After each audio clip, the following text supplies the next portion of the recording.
2000, a woman by the name of Christine Warren had a multi-million-dollar idea. Her and her sister co-founded a company called Oxygen Plus. This company, Oxygen Plus, produces lightweight, stylish oxygen canisters that are containing 95% oxygen. Purchase price, $35.97 per container.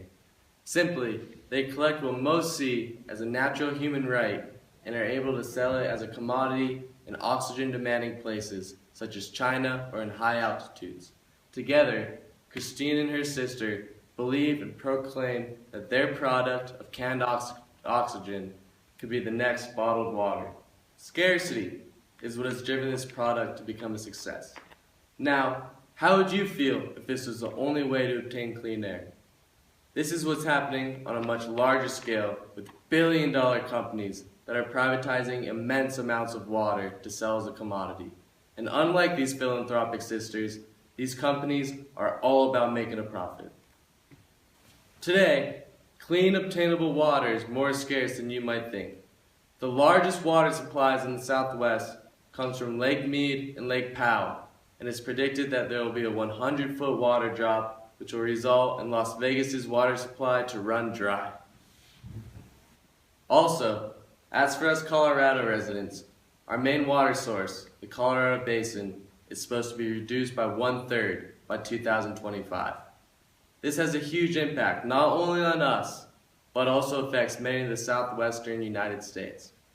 The water from the Colorado River is a main source of clean water for the southwest United States. Outside the United States, such as Africa, there are families who have to walk up to 9 miles a day to get to a clean water source. To put this all into perspective, 1.2 billion people in the world don't have access to clean water. That comes out to 1 in 6 people who can't get to a clean water source.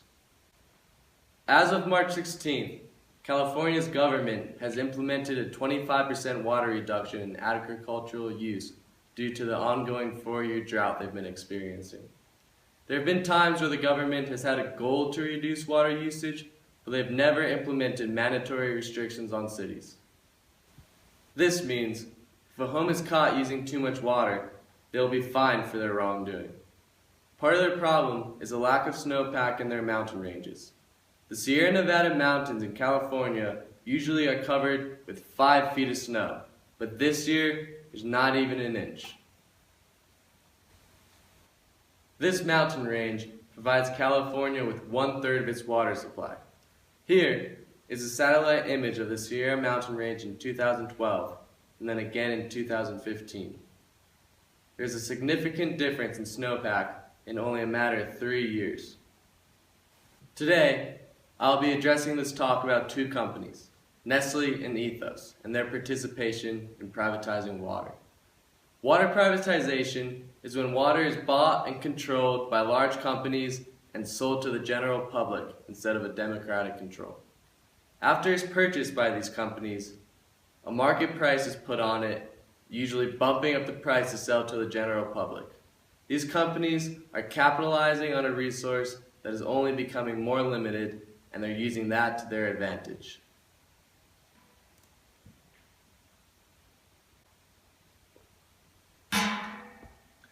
Similarly to what the Iranians are doing with oil, these companies are saving water in warehouses and plan to use and sell once water becomes even more scarce. They'll have the supply when the demand is at its highest, and these companies will be able to hike up the prices to unruly measures until people won't have any control of that price. Nestle, my favorite late night snack company, has always given us starving college kids a Hot Pocket and Haagen-Dazs. But let's get into some specifics about their role in water privatization. A while ago, Nestle installed a pipe to obtain water in the San Bernardino National Forest in California, but this deal expired in 1988, prohibiting them from transporting water from the streams to their bottling plant. Yet, since 1988, Nestle has still been collecting water, tens of million gallons in fact. This is being bottled at Nestle's Arrowhead Mountain Spring Water Company. Nestle is not caring that it's bottling water from California, who's going on a 4-year drought. and they're selling it to places around the country.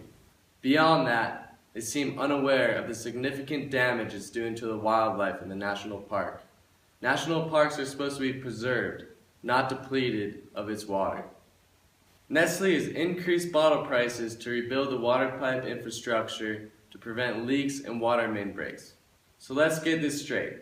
A company valued at $11.5 billion can't put up the money to rebuild their own infrastructure? And in return, this all makes it harder for poor families to even purchase this water.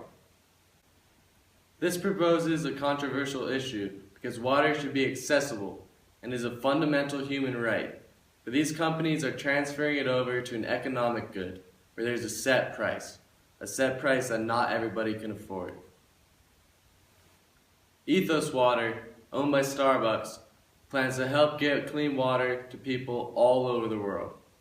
Ethos states that their social mission targets poverty, urbanization, the distribution of water on the planet, agricultural and industrial overuse, and lack of conservation. However, while achieving this social mission, they're bumping up the prices of water sold to the general public to export mass amounts of water to countries in the world.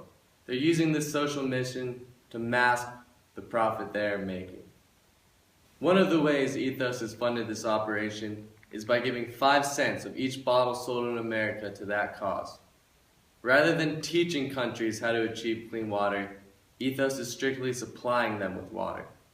These countries are becoming dependent on monthly deposits and will be left worse off than they started if the water supply runs dry.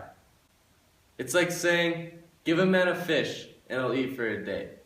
Teach a man to fish and he'll eat for a lifetime. These water companies need to be looking for preventative measures for the future. Amidst the scarcity of water, many of us are unaware of the situation at hand. When the availability of clean water becomes extremely diminished, these companies will set the price on our water. The time to act is now. We need the right to possession of clean water to be in the hands of the people and not profit-seeking companies. Let's plan for our water to be accessible in the future in everyone's home, nationwide. It's better we plan for the future now and raise awareness for the future now and save our water, the people's water, for the future now.